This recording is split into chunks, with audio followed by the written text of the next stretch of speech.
Welcome to Digital Learning Classes DLC. Topic for today's class is the phrase and clause. Let's continue the video. So first of all, phrase and clause क्या होते हैं? phrase and clause जो होते हैं वो हमारी most important element होते हैं जो हम लोग इंग्लिश ग्रामर में पढ़ते हैं. किसी भी सेंटेंस के ये इम्पॉर्टेंट वर्ड्स होते हैं जो उस सेंटेंस को कवरेज प्रोवाइड करते हैं. मतलब ये दोनों होते हैं हमारे सेंटेंस में, तभी वो हमारे सेंटेंस क्या होता है, एक कंप्लीट मीनिंगफुल सेंटेंस बनता है. समटाइम्स इन दोनों में से एक एब्सेंट भी हो सकता है. इट मीन्स ये दोनों अलग अलग ग्रुप ऑफ वर्ड्स होते हैं. ये इंपॉर्टेंट नहीं है कि फ्रेज एंड क्लॉज दोनों एक ही सेंटेंस में प्रेजेंट हो. इनमें से कोई एक भी प्रेजेंट हो सकता है या तो दोनों भी प्रेजेंट हो सकते हैं. For understanding this in better way, let us discuss the definition.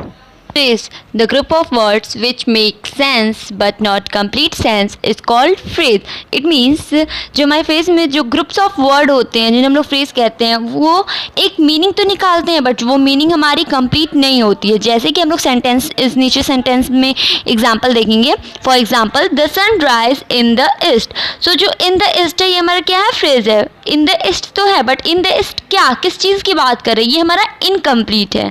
तो all together जब हम लेंगे इसे तो ये हमारा कंप्लीट मीनिंग निकालेगा. The sun rise in the east. As it is second example में हम लोग देख सकते हैं Humpty Dumpty set on a wall. जो सेट ऑन अ वॉल है वो हमारा क्या है, फ्रेज है जो कि हमारा इनकम्प्लीट है. और जब हम लोग ऑल टुगेदर सेंटेंस के ग्रुप ऑफ वर्ड्स को बोलते हैं तो ये हमारा कंप्लीट होता है. Humpty Dumpty set on a wall. इसी की तरह और भी फ्रेजेस वर्ड्स एग्जाम्पल दिए हुए हैं ग्रुप ऑफ वर्ड्स के, जैसे कि in the room, on the wall, on a wall, at the table. So मतलब at the table, but at the table क्या क्या है टेबल पे, ये हमारा इनकम्प्लीट है अभी. तो ये सारे जो हमारे तीनों सच एज और भी एग्जाम्पल्स है, ये किसकी एग्जाम्पल्स है, हमारे फ्रेजेस के. So next let's discuss to second definition of clause. If the clause are the pillar of a building, the phrases are the bricks. A phrase usually is always present within a clause, but a phrase cannot have a clause in it. Let's make it easy for understanding.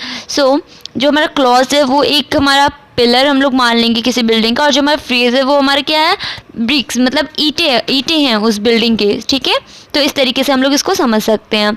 वो हमारा क्या है, वो हमेशा हमारा clause में present हो सकता है, लेकिन जो हमारा फ्रेज है उसमें हमारा क्लॉज नहीं प्रेजेंट रहता है. ठीक है, बेसिकली किसी भी एक सेंटेंस में हमारा अगर सब्जेक्ट और वर्ब हम लोग का है तो वो उसमें हमारा क्या होगा, क्लॉज होगा. मतलब क्लॉज में हमारे सब्जेक्ट और वर्ब प्रेजेंट होते हैं, लेकिन हमारा जो फ्रेज होता है उसमें सब्जेक्ट और वर्ब अब्सेंट होते हैं.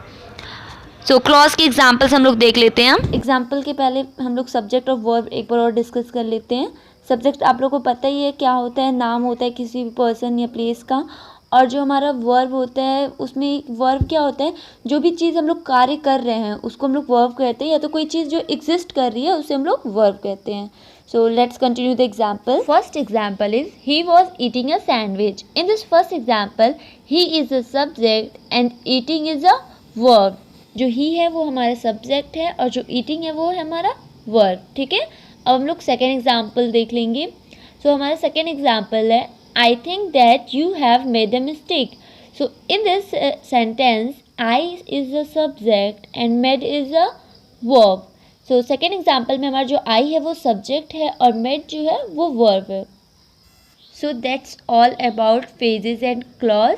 I hope you understood, and if you like my videos, so do not forget to subscribe my channel for getting more updates for related to new videos, and keep watching my videos.